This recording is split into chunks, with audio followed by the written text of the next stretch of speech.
at sa Panginoong Jesucristo naway sumayin. At sumayin. Mga kapatid, aminin natin ang ating mga kasalanan upang tayo maging marapat sa pagdiriwang ng banal na paghahain na nagdudulot ng kapatawaran ng may kapal.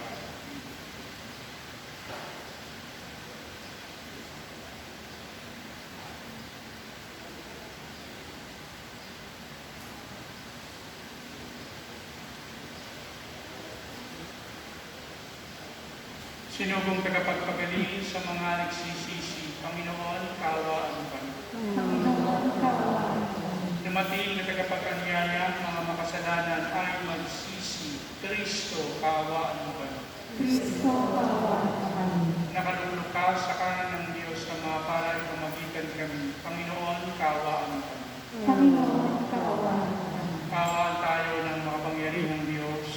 Kawarin tayo sa ating mga kasalanan at patnubayan tayo sa buhay na walang hanggan. Amen.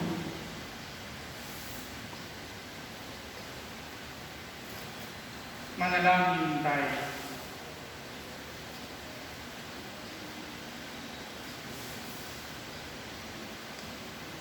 Ama naming makapangyarihan, binigyan mo ang paring si San Lorenzo Brindisi ng iyong espiritu ng kalaman at kakayanan para sa bali ng ngalan mo at paglingkuran ng mga tao. Ipagkaloob mong sa pagbubunsod din ng iyong espiritu, mapag-alaman namin ang iyong ipinagagawa at bilang tugon sa pagdalangin niya ay aming magampanan ang aming napag-alaman sa pamamagitan ni Jesucristo kasama ng Espiritu Santo magpasawalang hanggan. Amen. Pagbasa mula sa aklat ng Exodo. Mula sa Elim, nagpatuloy sa paglalakbay ang mga Israelita at 15 ng 2 buwan nang sila'y dumating sa ilang ng Sin sa pagitan ng Elim at Sinai. Ang mga Israelita ay nagreklamo kina Moises at Aaron. Sinabi nila, mabuti pa sana'y pinatay na kami ng Panginoon sa Ehipto. Doon, nakakakain kami ng karne at tinapay hanggang gusto namin. Dito naman sa ilang na pinagdalhan ninyo sa amin, mamamatay kami sa gutom. Sinabi ng Panginoon kay Moises, pauulanan ko kayo ng tinapay mula sa langit. Araw-araw, palalabasin mo ng bahay ang mga tao para mamulot ng kakanin nila sa maghapon. Sa pamamagitan nito'y susubukin ko kung hanggang saan nila susundin ang aking mga tagubilin.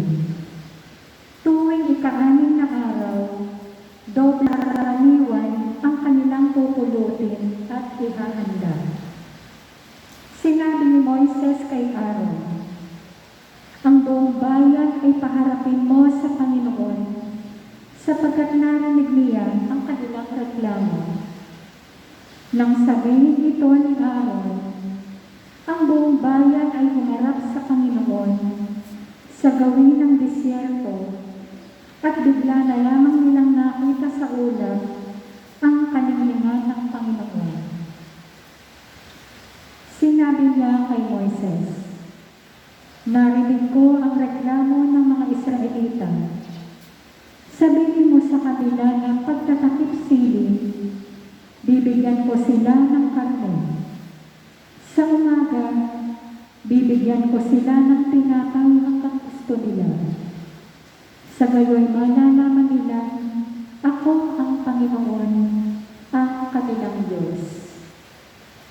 Nang magtakip siling, dumagsa sa kampo ang napakaraming tubo. Kinaumagahan naman ay makapal ang hamog sa paligid ng kampo. Nang mapawi ang hamog, nakita nilang ang lupa'y nalalatagan ng maliliit at maninipis na mga bagay na animal pinipig. Hindi nilang alam kung ano yun, kaya nagtanungan sila,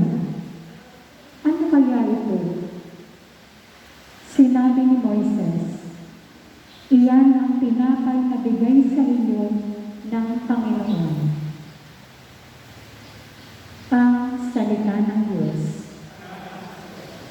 Panginoon ang nagbigay ng pagkain bumubuhay. Tinitikis nilang pusa, sinusubok nilang Diyos. Ang hiningi ay pagkain, gustong-gusto nilang lubos. Pinalaban nila ang Diyos nang sabihin ang ganito, sa gitna ba nitong ilan, mabubusog niya tayo? Panginoon ang nagbigay ng pagkain bumubuhay. Gayon pa man itong Diyos nag-utos sa kalangitan, at ang mga pinto nito'y agad-agad na nabuksan. Bunga nito, ang pagkain bumuhos na parang ulan, ang pagkain nilang mana sa kanila'y binigay. Panginoon ang nagbigay ng pagkain bumubuhay. Ang kaloob na pagkain, pagkain ng mga anghel. Hindi sila nagkukulang, masagana kung dumating. Yung hihip ng amihan ay siya rin ang nagutos. Sa taglay na lakas niya'y dumating ang hangin timog. Panginoon ang nagbigay ng pagkain bumubuhay. Ang pagkain nilang karne masaganang dumarating. Makapal na mga ibon na sindani ng buhangin. Sa gitna ng kampo nila ay doon na bumabagsak. Sa palibot niyang today, doon nila tinatanggap. Panginoon ang nagbigay ng pagkain bumubuhay. Alleluia, alleluia. Salita ng Diyos ang buto, na tanim ni Jesucristo, upang tumubok sa tao. Alleluia, alleluia.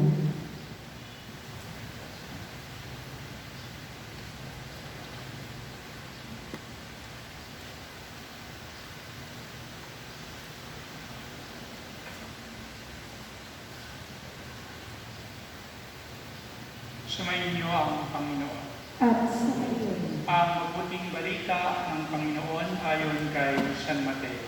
papuri sa iyo, Panginoon. Noon ding araw na iyon, si Jesus ay lumabas ng bahay at naupo sa tabi ng lawa. Pinagkalikumpunan siya ng makapal na tao, kaya sumakay siya sa isang bangka at doon naupo. Nasa dalampasigan naman ang mga tao. At nagturo siya ng maraming bagay sa pamamagitan ng mga talinghaga. Na isang magsasakang lumabas upang maghasik, sa kanyang paghasik ay may binhing nilaglag sa tabi ng daan. Dumating ang mga ibon at kinuha ang mga iwan. May binhi namang nilaglag sa kabatuhan, sapagkat manipis lang ang lupa roon, sumibol agad ang binhi iyon. Ngunit nang mapabilad sa matinding sikat ng araw ay matuyo. Kalibhasa ay walang gaano ugat. May binhi namang nalaglag sa dawagan. Lumago ang mga dawag at ininis ang mga iyon. Ngunit ang binhi nalaglag sa mabuting lupa ay nabuhay. May tig 100, may tig 60, at may tig 30 buti ang bawat buhay. Ang makikinig ay makinig. Ang mabuting balita ng Panginoon. Pinupuri ka namin, Panginoong Jesucristo.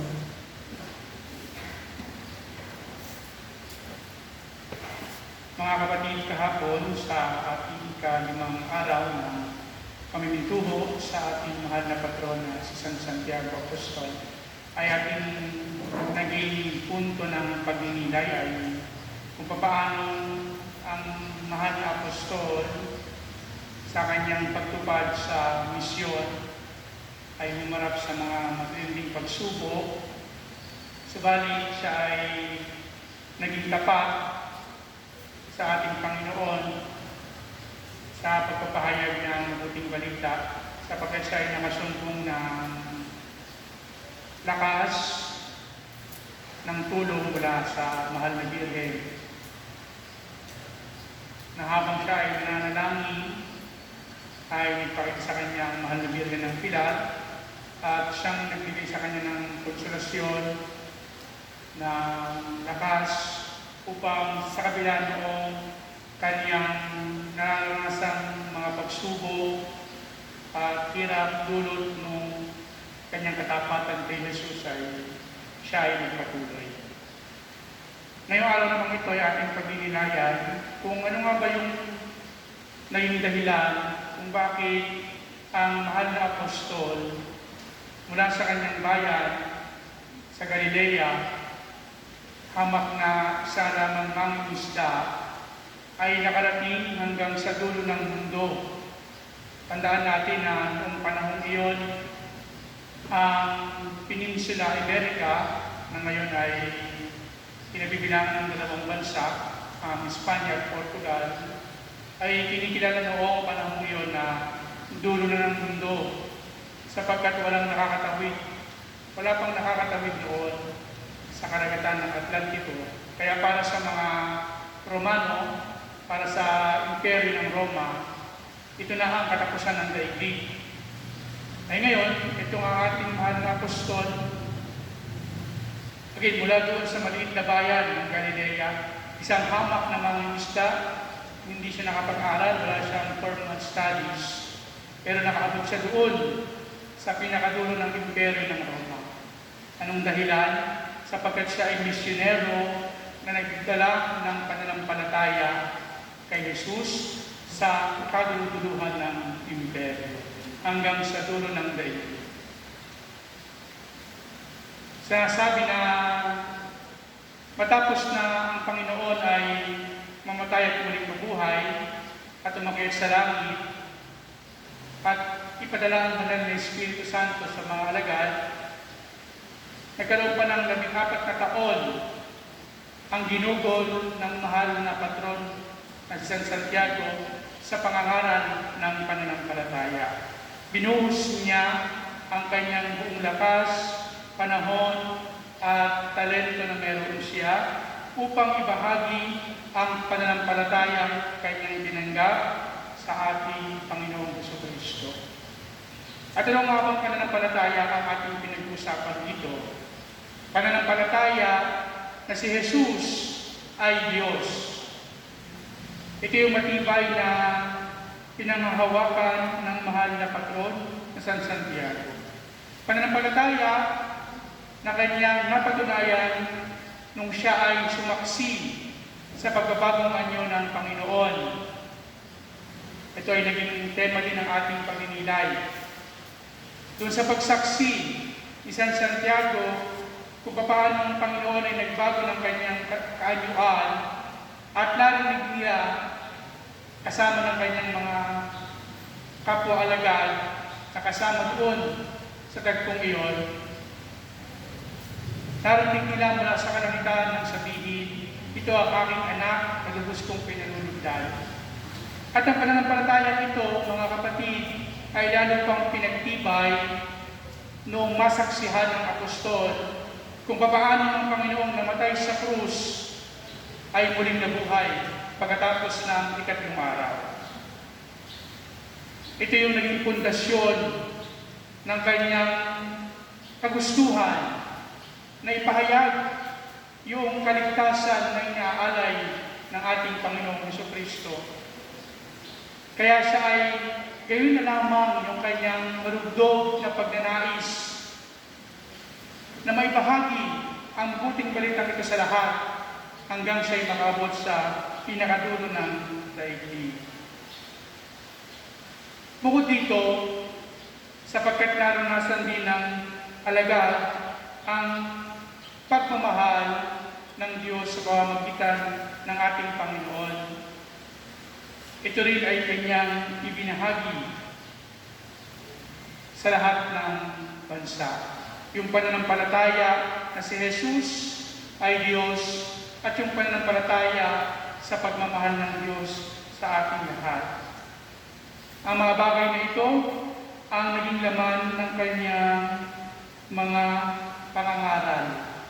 Ito ang kanyang binahagi sa lahat ng dako.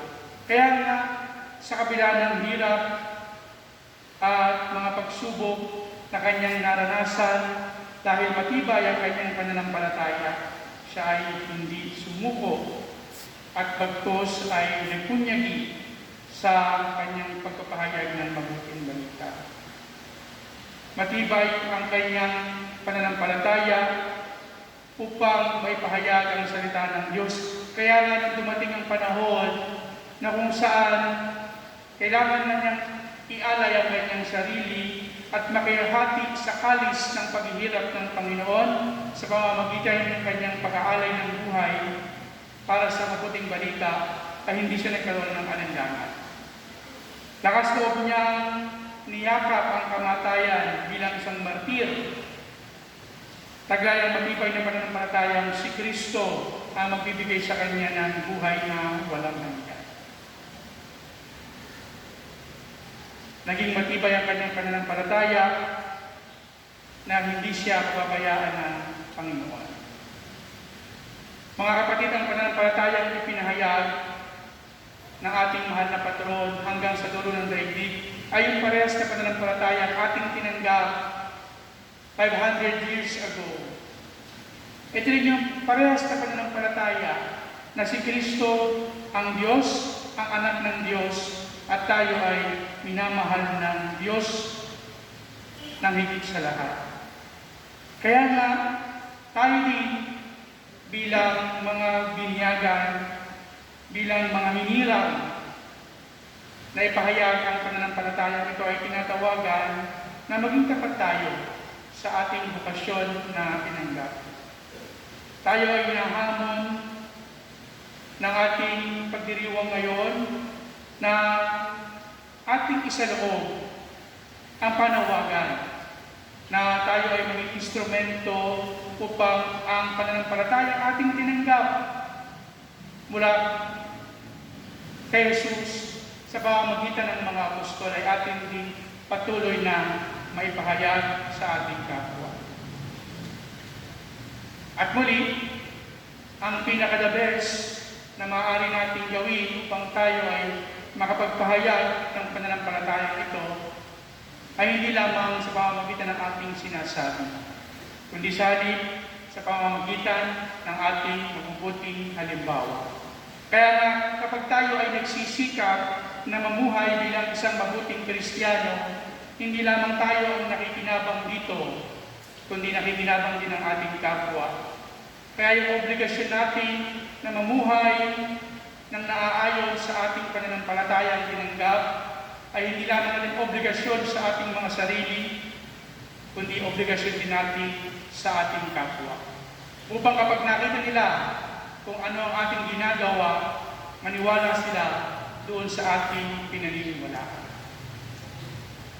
Kaya nga muli tayo ay lumapit sa mahal na patron, San Santiago, upang tayo ay kanyang tulungan na katulad niya, buong lakas loob nating ipahayag na si Jesus ay ang ating Panginoon at tayo ay minamahal ng mga anak ng Diyos. Parating karata para sa proteksyon laban sa COVID-19. Kabagi at mapagmahal na anak, nagsusumamo kami sa iyo pang hilingin ang iyong patnubay laban sa COVID-19 na nagpapahirap sa marami at kumikilnan ng maraming buhay. Tunghayan mo kami ng iyong pagmamahal at ipagadya kami ng iyong mapag-ilong na kamay mula sa takot, sa karamdaman at kamatayan. Itaguyod mo kami sa pag-asa at patatagin sa pananampalataya. Gabayan mo ang mga dinabhasang na atas ng tumuklas ng mga lunas at paraan upang hinto ang pagkaganap nito. Nagpapasalamat kami sa mga bakunang naisulong sa patnubay ng iyong mga kamay. Pagpalain mo ang aming mga pagsisikap na mawakasan ng mga bakunang pandemya sa aming bayan. Patnubayan mo ang mga lumilingap sa may sakit upang ang kanilang pagkalinga ay malaki pa ng husay at malasakit. Pagkalooban mo sila ng kalusugan sa isip at katawan, karatagan sa kanilang paninindigang maglingkod at ipagsanggalang sa karamdaman. Tinataas namin ang mga nagdurusa, makamtan nawang nilang mabuting kalusugan. Lingapin mo rin ang mga kumakalinga sa kanila, pagkamtin mo ng kapayapaang walang hanggan ng mga pumanaw na. Pagkalooban mo kami ng biyaya na magtulong-tulong tungo sa kabubuti ng lahat. Bukawin sa amin ang pagmalasakit sa mga nangangailangan. Sa pagdamay at malasakit namin sa bawat isa, managpasanawa namin ang krisis na ito at lumago sa kabanalan at pagbabalik loob sa iyo. Inihiling namin ito sa pamamagitan ng Jesucristo na nabubuhay at naghahari kasama mo ng Espiritu Santo, iisang Diyos, magpa sa walang hanggan. Amen. Tumutulog kami sa iyong patnubay, mahal na ina ng Diyos. Pakinggan mo ang aming mga kahilingan sa aming pangangailangan. At ipagadya mo kami sa lahat ng kasamaan, maluwalhati at pinagpalang Birhen. Amen. Mahal na Birhen ng Fatima, mapagpawiling sa may sakit. Ipanalangin mo kami. San Jose, Ipanalangin mo San kami. Rafael Arcangel, Ipanalangin mo kami. San Roque, Ipanalangin mo kami. San Lorenzo Ruiz, Ipanalangin mo kami. San Pedro Calungsod, Ipanalangin mo kami. San Pablo unang Ermitanyo, Ipanalangin mo kami. San Santiago Apostol na aming patron. Ipanalangin mo kami.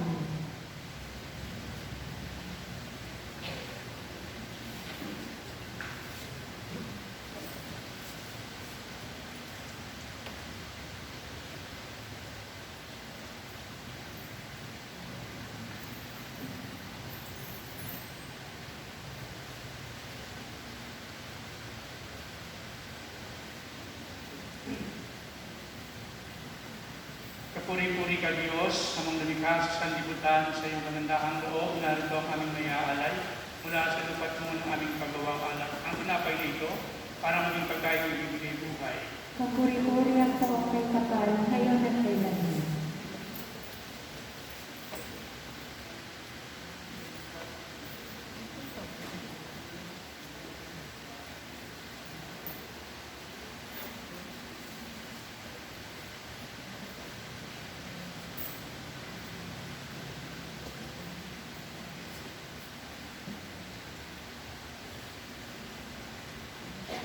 Kapuri-puri ka Diyos sa mga lumikha sa sanlibutan sa iyong kagandahang loob, narito ang aming mayaalay mula sa katas ng ubas at mo ng aming paggawa. Ang alak na ito para maging inyong bibigay ng iyong Espiritu. Kapuri-puri ang taong kay kapal, ngayon at kailanman.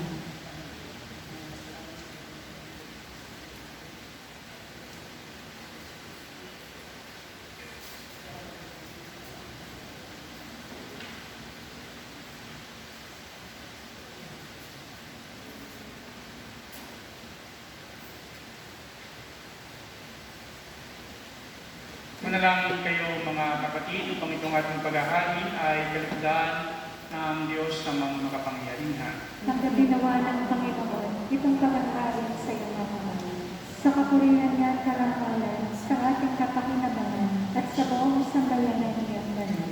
Ama naming lumikha, tanggapin mo ang mga alay na ito na inihahain namin gumuginita kay San Lorenzo ng Brindisi, upang ang mga ito ay magdulot sa amin ng pakikinabang sa iyong tulong na maaasahan sa pamamagitan ni Jesucristo, kasama ng Espiritu Santo, magpa sa walang hanggan. Amen. Sumainyo ang Panginoon. At sumaliit, Itaas sa Diyos ang inyong puso at diwa. itinaas na namin sa Panginoon. Pasalamatan natin ang Panginoong ating Diyos. Marapat na siya ay pasalamatan. Ama naming makapangyarihan, tunay ng marapat na ikaw ay aming pasalamatan sa pamamagitan ni Jesucristo na aming Panginoon. Ngayong si San Lorenzo ng Brindisi ay pinararangalan sa pamumuhay niyang totoong uliran at pagiging maaasahan sa panunungkulan. Kaya't si Jesucristo na maaasahan sa katapatan ay inihahayag sa pangangasiwa sa sambayanan. Ang malasakit ng mga ulirang tagapangasiwa noon ay nagpapatuloy magpahanggang ngayon sa mga panalangin-kanalang iniuukol kaysa ng sambayanan mong dito'y naghihipon. Kaya kaysa ng mga anghel na nagsisiawit ng papuri sa iyo ng walang humpay sa kalangitan, kami ay may pupuni sa iyong kadakilaan.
Kaya't sa pamamagitan ng iyong Espiritu, gawin mong banal ang mga kaloob na ito upang para sa aming maging katawan at dugo ng aming Panginoong Jesucristo. Bago niya pinagtiis ang kusang loob na maging handog, ginawakan niya ang pinapay.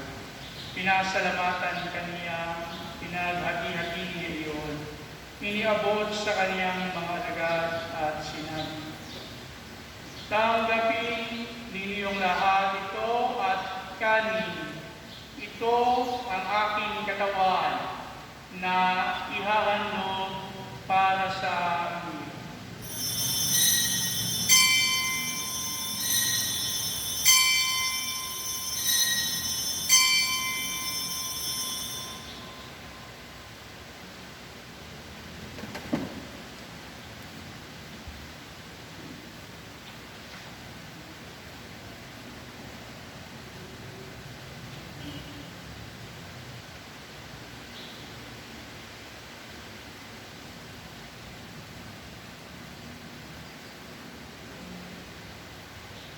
Kaya hindi naman, nung matapos ang hapunan, hinawakan niya ang kalis, muli kanyang pinasalamatan. Inabot niya ang kalis sa kaniyang mga alagad at sinabi, "Tanggapin ninyong lahat ito at inumin. Ito ang kalis ng aking dugo, ng bago at walang hanggang tipan. Ang aking dugo na ibubuhos para sa inyo at para sa lahat sa ikapagpapatawad ng mga kasalanan. Gawin ninyo ito sa pag-alala sa akin."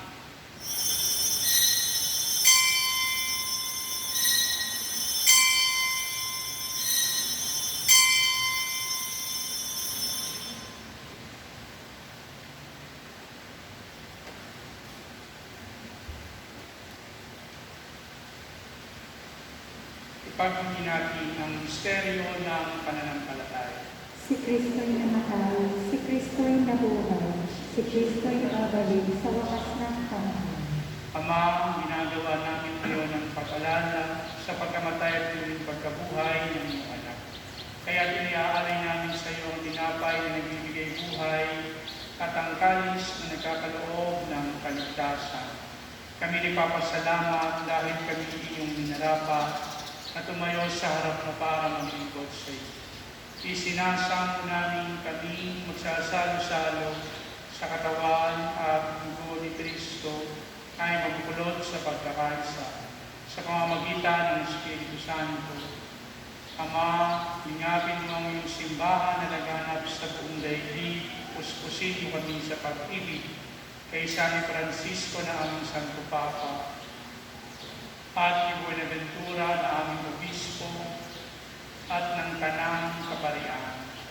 Alalahanin mo rin ang mga kapatid namin na hinlay ng may pag-asang sila ay muling mabubuhay, kayo din ang lahat ng mga tumana. Kawaan mo sila at patuloyin sa iyong kaliwanagan. Kawaan mo at pagindapatin kaming lahat na makasalo sa iyong buhay na walang wakas, kaysa ng mahal na Birheng Maria, na ina ng Diyos, ni San Jose na kanyang kaligis-ligisang kabiyak ng puso, kaysa ni San Santiago at ng lahat ng mga apostol na namuhay dito sa daigdig ng kalugod-lugod sa iyo. Ay pagdiwang nawa namin ang ikararangan mo sa pamamagitan ng iyong anak na aming Panginoong Jesucristo. Sa pamamagitan ni Kristo, kasama niya at sa Kaniya, ang lahat ng parangal at papuri ay sa iyo, Diyos amang makapangyarihan, kasama ng Espiritu Santo, magpa sa walang hanggan. Amen.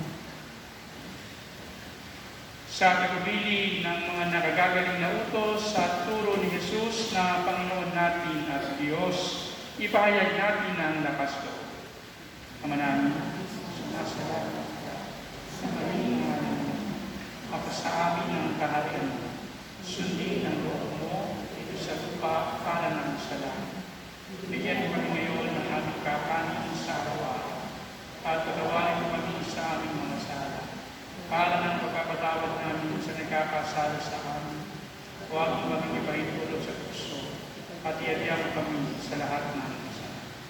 Hinihiling namin kami iadya sa lahat ng masama, pagkalooban ng kapayapaan araw-araw, iligtas sa kasalanan at ilayo sa lahat ng kapahamakan, samantalang aming pinananabikan ang dakilang araw ng pagpapahayag ng tagapagligtas namin si Jesucristo.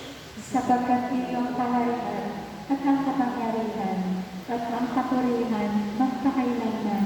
Amen. Panginoong Jesucristo, sinabi mo sa iyong mga apostol, kapayapaan ang iniiwan ko sa inyo, ang aking kapayapaan ang ibinibigay ko sa inyo. Tunghayan mo ang aming pananampalataya at ang aming mga pagkakasala. Pagkalooban mo kami ng kapayapaan at pagkakaisa ayon sa iyong kalooban, kasama ng Espiritu Santo magpa sa walang hanggan. Amen. Ang kapayapaan ng Panginoon ay laging sumaiyo. At sumaiyo. Magbigayan kayo ng kapayapaan sa bawat isa.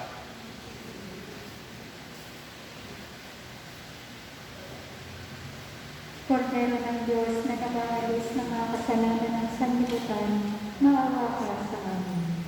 Kordero ng Diyos na nag-aalis ng mga kasalanan ng sanlibutan, maawa ka sa amin. Kordero ng Diyos na nag-aalis ng mga kasalanan ng sanlibutan, ipagkaloob mo sa amin ang kapayapaan.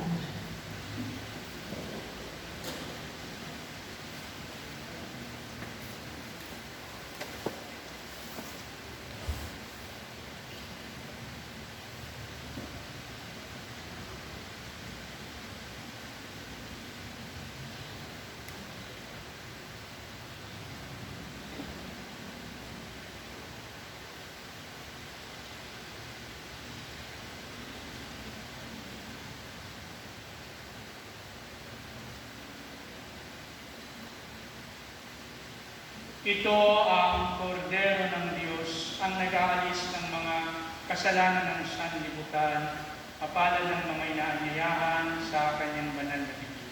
Panginoon, hindi ako karapat-dapat na magpatuloy sa iyo, ngunit sa isang salita mo lamang ay gagawin na ako. Katawan ni Kristo. Amen.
Manalangin tayo. Ama naming mapagmahal, kami sa katawan ng Dugo ni Kristo ay nagsipakinabang ay dumadalangin magkamit ng tiyak na kaligtasan na aming ginaganap ng buong katapatan. Sa pamamagitan ni Yesu Kristo, kasama ng Espiritu Santo, magpa sa walang hanggan. Amen. Nais po natin pasalamatan ang mga naging sponsors ng ating misa ngayong ika-6 na araw ng ating novena. Maraming salamat po sa mga taga-barangay sa East, Ilalia del Norte, hindi po sa Divine Mercy Apostolate, sa Ushers and Collectors Guild, sa Confraternity of Mother of Perpetual Health, at sa Dugong Tiago Alumni Association. Bukas po sa ating ika-7 araw ng novena, ang ating magiging mga sponsors ay ang Barangay 7, Bagong Bayan, ang Catholic Women's League, Legion of Mary, Apostolado ng Panalangin at ang Sacred Environment and Adornment Ministry. Sumainyo ang Panginoon. At sumayin. Pagpalain kayo lahat ng makapangyarihan at mapagmahal natin Diyos, Ama, Anak, at Espiritu Santo. Amen. Tapos na ang na pagdiriwang, pumayo tayo na mapayapa. Salamat sa Diyos.